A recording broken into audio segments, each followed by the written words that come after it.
Welcome students, convolution এডুকেয়ারে তোমাদের সবাইকে আমি শুভেচ্ছা জানিয়ে আজকের ভিডিওটা শুরু করছি। আজকের মেন ভিডিওটা হচ্ছে কমিউনিকেশন স্কিল। কমিউনিকেশন মানে কি বলি আমরা? যখন আমরা একে অপরের সঙ্গে কথা বলি, কোনোভাবে ইন্টারঅ্যাক্ট করি, তো সেটা করার জন্য আমাদের মেনলি কি দরকার, যে আমরা কত সুন্দরভাবে, কত ভালোভাবে সেটাকে আমরা আমাদের যে আইডিয়াগুলো বা আমাদের যে ইনফরমেশনগুলো, সেগুলো আমাদের যে লোকেদের সাথে কি করে আমরা কনভে করব, লোকেদের মাঝখানে কি করে আমাদের পৌঁছে দেব, তো সেটা হচ্ছে কমিউনিকেশন মানে।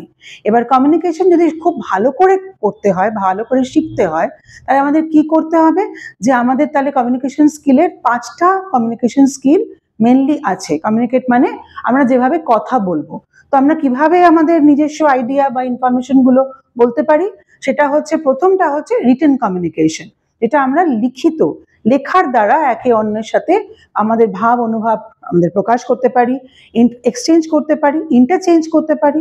কারোর যদি কোনো ভালো আইডিয়া থাকে সেগুলো আমরা নিতে পারি, বা আমাদের আইডিয়া সেগুলো আমরা দিতে পারি। সেকেন্ড যেটা হচ্ছে সেটা হচ্ছে ওরাল কমিউনিকেশন। ওরাল মানেটা কি, যে আমরা কিভাবে কথা বলবো, সেই কথা বলার সময় আমাদের দেখতে হবে কিছু কিছু জিনিস।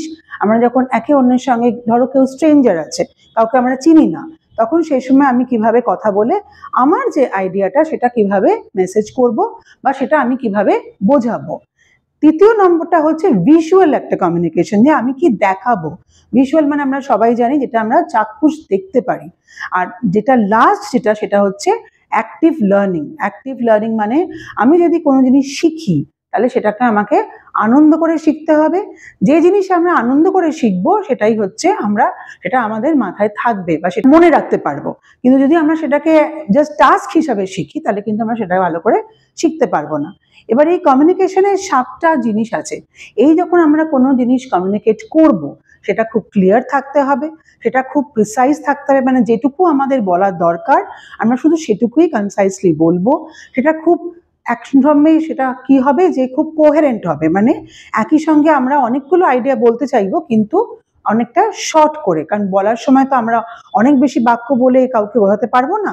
কিন্তু আরেকটা যেটা হচ্ছে, যে যেটুই আমি বলি, যে একটা মানুষ বা একটা লোক যদি খুব ভালো করে একটা ল্যাঙ্গুয়েজ বা একটা ভাষার পারদর্শী হয়, তার মানে সে 4টে যে স্কিল আছে আমাদের, সেটা খুব ভালোভাবে আয়ত্ত করেছে, মানে খুব এফিশিয়েন্টলি আয়ত্ত করেছে। তার মানে কি কি আছে তার মধ্যে? একটা হচ্ছে আমি কিভাবে শুনবো, আমি কিভাবে বলবো, আমি কিভাবে লিখবো, আর আমি কিভাবে সেটাকে কম্প্রিহেন্ড করে আরো সুন্দর করে লিখতে পারবো। Thank you.